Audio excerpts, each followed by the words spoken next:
New tonight, a local airport is left without any air traffic controllers after an outbreak of mold. Right now, the control tower at Mather Airport in Rancho Cordova is not staffed. Officials are blaming mold found inside, forcing pilots to coordinate their own takeoffs and landings over radio. Cargo planes and National Guard aircrafts use Mather. The airport says it's in the process of bringing in a temporary control tower, which needs certification before it's activated. A spokesperson says procedures are in place to continue safe operations. That same tower, you'll remember, experienced an infestation of wasps last year. Oh, can't get a break.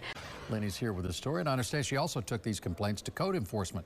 Yes, the violation report goes into detail about the cracking and crumbling paint, plaster, and wood inside the unit. But tonight, Cardacia Benson is even more worried about the possibility of black mold and how it could affect the health of her family. In here is where the mold is. Every step inside Cardacia Benson's Lakeland apartment comes with a stench and a sight she says is almost too much to bear. The mother of two grappling with growing mold that continues to seep into her clothing, walls, and carpet. This is killing us slowly, and we're breathing this in, and that it's very toxic. Like, this is poisonous. Now, her grandmother stepping in, calling Aid on Your Side for help.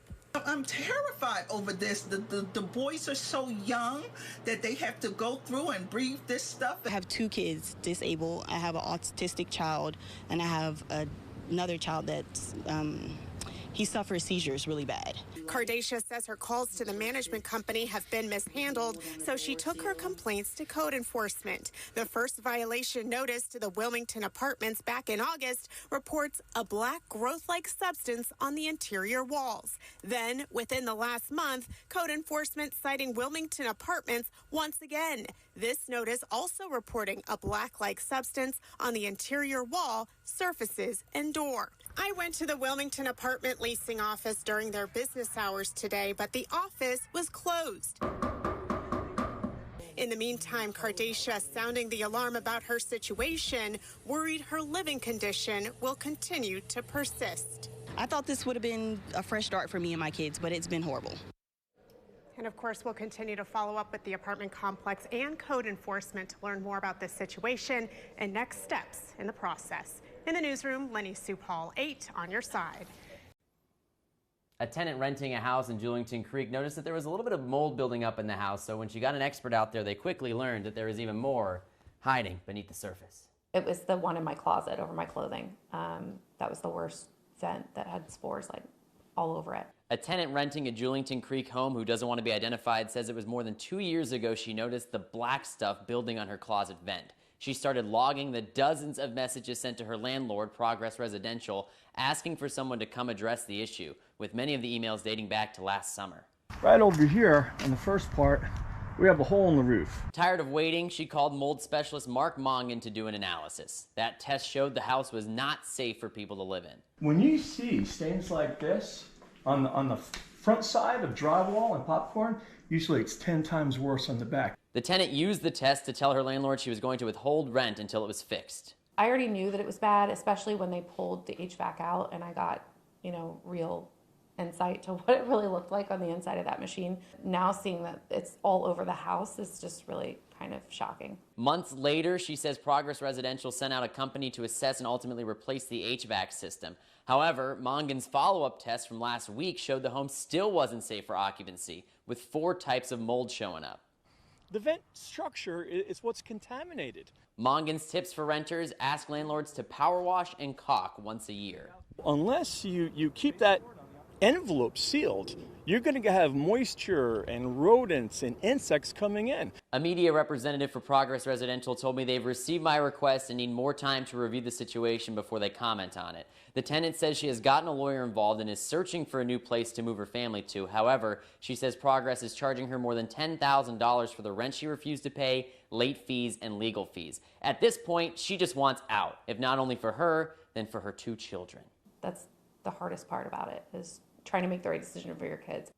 The tenant is just asking Progress to let her out of her lease, remove all the charges so that she can move into a new home with her and her family, and they can take that first deep breath in and not have to worry about what they're breathing in. In Julington Creek, Zach Wilcox, First Coast News, on your side. Does that work? Okay, cool.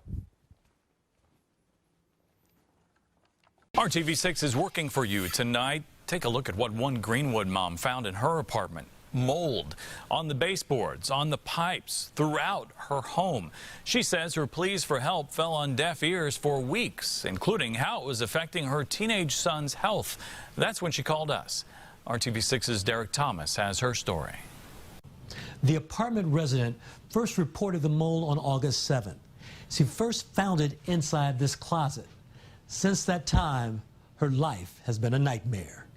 There's some on the handles of this. We just got this. There is mold on the handles of her exercise machine. There is mold on her 95-year-old sewing machine. There is mold in the corner of her son's bedroom. There is mold on his toys, including his Hulk hands. 14-year-old Brandon has the mental capacity of a first grader, and clearly this is not a healthy environment for him. I cannot have him get sick. I hear mold is not anything to mess with. After not getting satisfaction from apartment management, she contacted the Johnson County Health Department. In a document we obtained, it found that the wall and baseboards had mold growth and ordered that the powers that be should alleviate the source of moisture and tear out and replace any materials with mold growth in the bedroom. That is just for a start, but no progress has been made. I don't know what to do, and no one's helping. No one's moving. I'm sick and tired of everybody just standing there, just dragging their feet. I'm kind of tired of it. I'm done with the niceties. We went to the property manager for answers. But there's nothing you can tell me about whether they're going to fix this issue or not? I can't comment at all. I'm not at liberty to. It's our company policy. The apartment owners have offered to put Rodriguez and her son in a hotel, but they haven't said for how long. Rodriguez is pondering that offer. Derek Thomas, RTV6. Well, new tonight, a Memphis woman says she's moving out of the city because she feels a potentially cancer-causing mold is being overlooked by her apartment complex. Right. The woman says moving is her last resort after asking the property managers to fix the problem. ABC 24's Zaria Oates has the details leading to an eviction. Zaria. A lot of mold and no relief in sight. I was at the apartment complex earlier today and the mold is still there. These are the vents in her living room, in her bathroom. This is in one of the guest bedrooms. The former tenant, Melanie Scott, handed over her keys this evening. This comes after months of trying to solve the problem.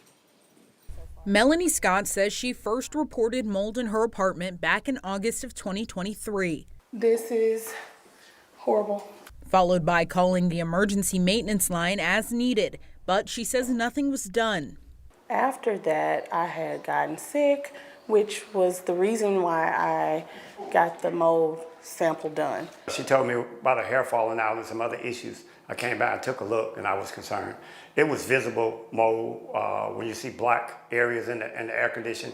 They sent the sample to an outside lab where results say numerous types of fungi are present. Some of them are even carcinogenic, meaning there's a possibility it could cause cancer. Kibble is a 40-year licensed lead and mold inspector, and his advice is for people in this situation to leave. When you have an issue with mold and you can't address it, then you do need to move out because mold is going to build up. Mold builds up in your lungs. So Scott listened and moved out. However, she withheld rent payments in November and December after the lab results came in. The apartment allowed her to choose a move-out date, but still filed an eviction. Now she's waiting on a court date. It's like they don't care about the tenants. They don't care if we experience long-term issues from these problems, from living here. They just don't care. We reached out to the apartment complex and the company that owns the property and have not heard back yet. A 2021 City Council ordinance does say the owner of the building must handle fees and penalties if a code official determines a lead or mold hazard exists, but never encourages tenants to withhold payment during the process. If you or someone you know is dealing with a property issue like mold, be sure to let your landlord know and document each time you notify them. Inform local code enforcement, and if you're able to, have someone sample and test the mold for your safety. Danielle.